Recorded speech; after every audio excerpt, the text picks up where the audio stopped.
Tadi kan sempat bilang ini salah satu karakter yang paling susah lepas gitu. Itu kenapa sih Mas gitu? Iya, karena memang mungkin dari segi build karakternya itu Kevas ini memang karakter yang rasa kehilangannya itu besar banget. Rasa ya gimana sih, rasa yang aku nggak pernah rasain pada saat aku bertumbuh dewasa gitu, gimana nggak ada orang tua, dan gimana apalagi setelah aku baca segala ceritanya dengan segala kejadian-kejadian yang ada di panti, itu bikin sedih buat aku untuk merasakan itu harus pelan-pelan untuk mendapatkan karakter ya. Akhirnya udah dapet rasanya, mau keluarnya juga harus pelan-pelan kayak gitu. Itu yang aku bilang kenapa akhirnya agak susah untuk melepas dari karakter ini awal-awal setelah selesai syuting sih. Nah kebawahnya itu kenapa? Lebih merasa sering sedih atau mungkin menangis atau gimana? Nangis sampai nangis sih enggak, cuman pas begitu udah selesai gitu kadang kalau misalnya lagi happy gitu, kalau lagi diem bentar gitu kadang suka agak nggak tahu gimana moodnya, masih ada rasa sedihnya ya kayak gitu.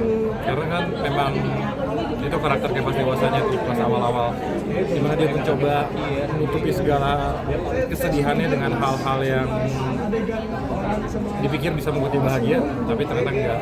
Jadi aku juga nggak tahu kenapa itu bisa pas setelah syuting masih di sini tuh kayak kadang-kadang Berat ya? aku jadi bad mood ya, aku jadi sedih ya gitu. Terus sempat ngobrol sama Mbak Pasim juga, ya udah pelan-pelan. Jadi berapa lama itu akhirnya bisa meninggalkan? Sebulan kali ya? Sebulan lah. Caranya gimana Mas? Hah? Kayaknya sih nggak ada cara apa-apa, tapi lebih ke time will heal. Kayak misalnya kalau teman-teman pernah putus cinta gitu, pas baru putus, kalian juga nggak ngerti kenapa perasaan ini ada. Tapi setelah sebulan 2 bulan, gue udah bisa move on nih, ternyata udah nggak sesakit itu. Mungkin mirip-mirip dengan rasa waktu setelah ada kejadian besar yang menimpa di hidup kita ya.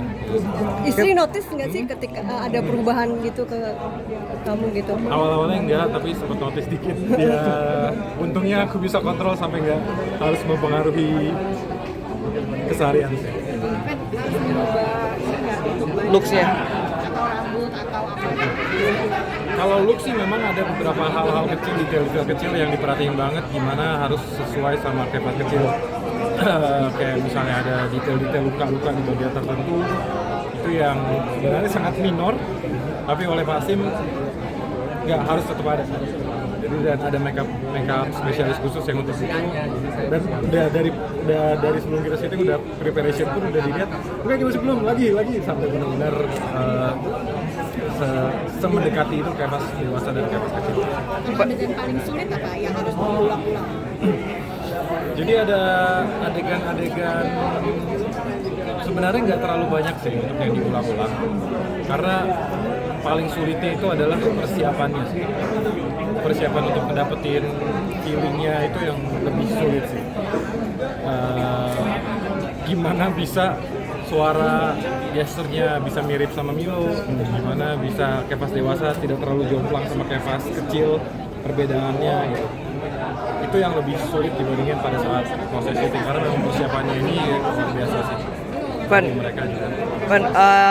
Meranin di sini bikin lo jadi bersyukur nggak sih lo jauh dari kesepian kayak si Kevas ini? Ya, yang pasti Netflix film Surat untuk Masa Mudaku ini bukan bakal bikin aku bersyukur aja, tapi buat semua yang nonton pasti bakal ngerasa ternyata hidup gua jauh lebih baik ya dibandingin orang-orang yang mungkin ada di panti asuhan gitu.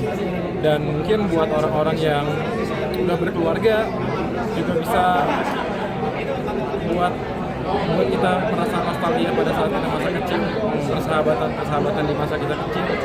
Dan mungkin kalau misalnya ada trauma-trauma yang ternyata kita nggak sadari, film ini bisa membuat kita berpikir kembali untuk mungkin ada yang harus disembuhin ya dari semua. Karena kadang-kadang kita semua itu nggak sadar kalau ada hal-hal kejadian-kejadian di masa lalu yang ternyata kita belum move on, kita belum berdamai dengan kondisi itu.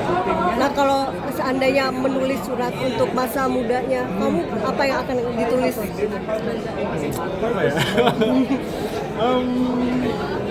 Pertanyaan yang bagus. Surat untuk masa mudaku, ya udah tetap jadi kayak gitu aja deh. Atau mungkin ada yang pernah disesali di masa muda dan ingin diulang di sekarang? Mungkin jangan terlalu bucin kali ya. Orang masih ada hal-hal yang disesali, tapi kadang-kadang kita merasa itu adalah bagian dari proses yang jadiin diri kita yang sekarang gitu. Jadi ya begitu pula Kevas juga sih, akhirnya juga pada saat akhir juga itu adalah sebuah proses kehidupan dia yang menjadikan Kevas jadi Kevas yang sekarang. Jadi nggak semuanya, walaupun itu sedih, walaupun itu rasa kehilangan, nggak semuanya adalah hal yang buruk untuk hidup kita juga. Buat lu pribadi apa yang lu pelajarin dari sosok Kevas yang udah dewasa ya?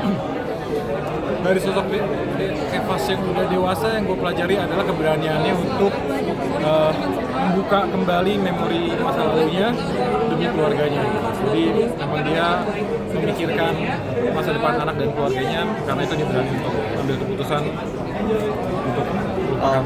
Mungkin yang bisa diajarkan ke anak dari karakter ini apa sih? Mungkin yang bisa diajarkan adalah gimana caranya kalau hal-hal yang terjadi pada saat masa kecil itu, trauma-trauma itu ternyata nggak akan hilang semudah itu. Begitu udah kita dewasa, kadang masih ada trauma-trauma yang tersisa. Jadi ya gimana caranya kita sebagai orang tua harus bisa juga gimana cara menjaga anak dari kecil supaya trauma-trauma itu nggak berkepanjangan untuk ke depannya. Oke. Makasih. Terima kasih. Download Tribun X sekarang. Menghadirkan lokal menjadi Indonesia.